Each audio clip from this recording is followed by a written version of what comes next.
Hi guys, welcome back. Today we will be looking at how governments can use direct provision as a method to intervene in the free market when there is market failure arising due to positive externalities. We will also be looking at the drawbacks of engaging in direct provision. Okay, let's begin. Now before we begin, let's recall that direct provision means that the government is providing the good at QS at either zero price or at a price at a very low price. So this makes sense, particularly when the marginal external benefit generated from the consumption of this good is actually extremely large. So if you notice, looking at this diagram, MSB is actually substantially higher as compared to MPB. What this means is that the marginal external benefit is actually extremely large, such that QS is given by the pink QS that you see on the screen, and the degree of underconsumption is actually quite severe. The associated deadweight loss is actually fairly large. Now let's assume that the government provides this good at zero price. Providing this good at zero price means that the good is free.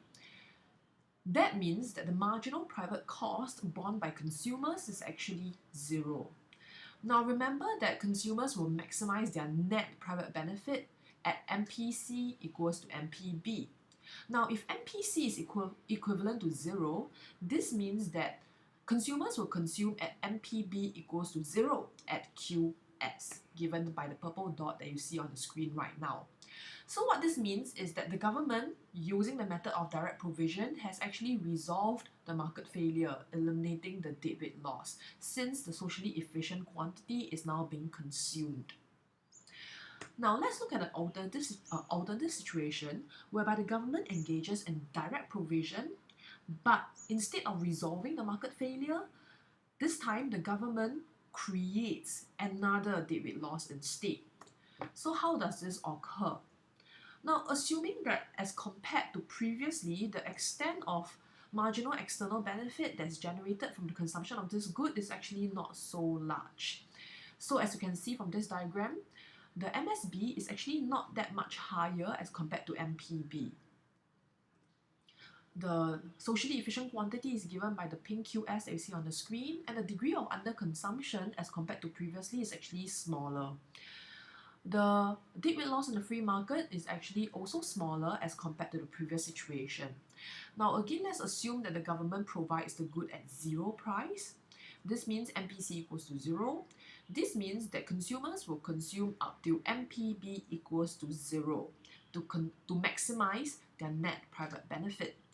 Now, at MPB equals to zero, if you look at the diagram right now, where would we see that point? That point will not be at QS. That point is actually at the purple point that you see at QF prime. Now you notice that in this case, instead of resolving the underconsumption, the government has actually overcorrected the problem and created another problem, and this problem is that of overconsumption.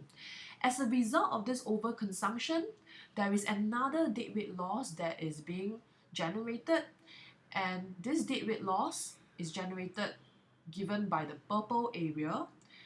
This deadweight loss is generated because of the overconsumption, whereby the marginal social cost due to this overconsumption is larger than the marginal social benefit. As you can see from this direct provision, the deadweight loss that is generated from direct provision may be higher than the deadweight loss that originally existed in the free market in the absence of government intervention.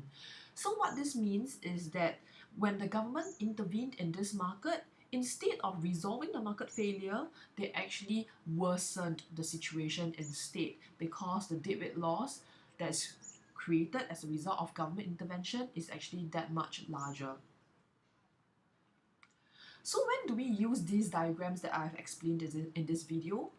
We use these diagrams when we are trying to explain whether governments should engage in direct provision at zero price of a good, and also to consider the possibility of overconsumption occurring. Thank you for watching. Have a good June holiday.